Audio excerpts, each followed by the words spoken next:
This segment is brought to you by the Kansas Soybean Commission. The Soybean Checkoff, progress powered by Kansas farmers.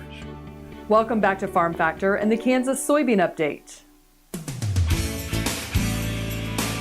This is the Kansas Soybean Update. It's brought to you by the Kansas Soybean Commission. The Soybean Checkoff, progress powered by Kansas farmers. Dr. Ed Anderson, Executive Director of the North Central Soybean Research Program, joins us. And Dr. Anderson, what is the purpose of the North Central Soybean Research Program? The North Central Soybean Research Program is, simply put, a collaboration among 12 Midwestern states producing approximately 80 to 85% of all the soybeans grown in the United States to really fund research that promotes improvement in yield and yield preservation, so increasing genetic gain and also protecting soybeans from diseases and insects and weeds and abiotic stresses. What are some of the things research-wise that you're working on at the research program?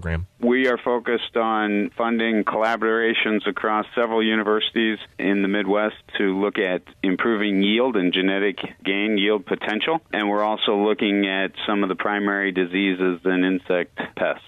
Still in the United States and the Midwest in particular, soybean cyst nematode is our number one yield robber, and so that's our primary focus. But increasingly, diseases including sudden death syndrome and iron deficiency, chlorosis, white mold, a lot of soil-borne diseases, phytophthora, pythium, rhizoctonia, some of those. Those are always the diseases that are front and center for continuous improvement. This is really such a great use of the checkoff dollars that you received to help fund this program. We're thrilled with not only the sense of urgency that our university researchers have and dedicate to the research that's been funded by the checkoff, but we're also very impressed by the way they leverage these checkoff dollars to go after other federal grants and private sector company partnerships and funded projects with companies as well. So not only do we try and realize a return on investment for farmers' investment of the checkoff, but we also try and make sure those dollars are leveraged for other sources of research investment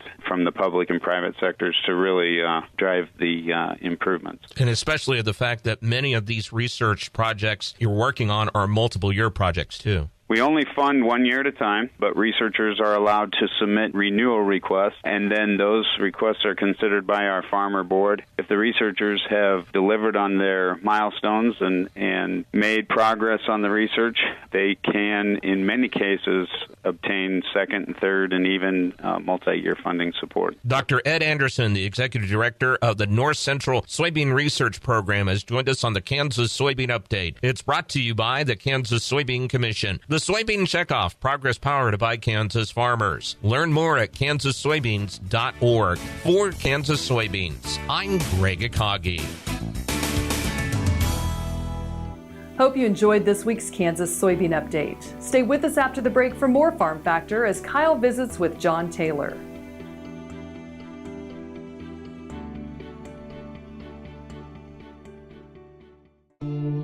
I will take action against herbicide-resistant weeds. I will know my weeds, and I will stop them before they go to seed. I will do whatever it takes to give my crops the upper hand, and I will use multiple herbicide sites of action because every action counts. I will take action, this time for all time.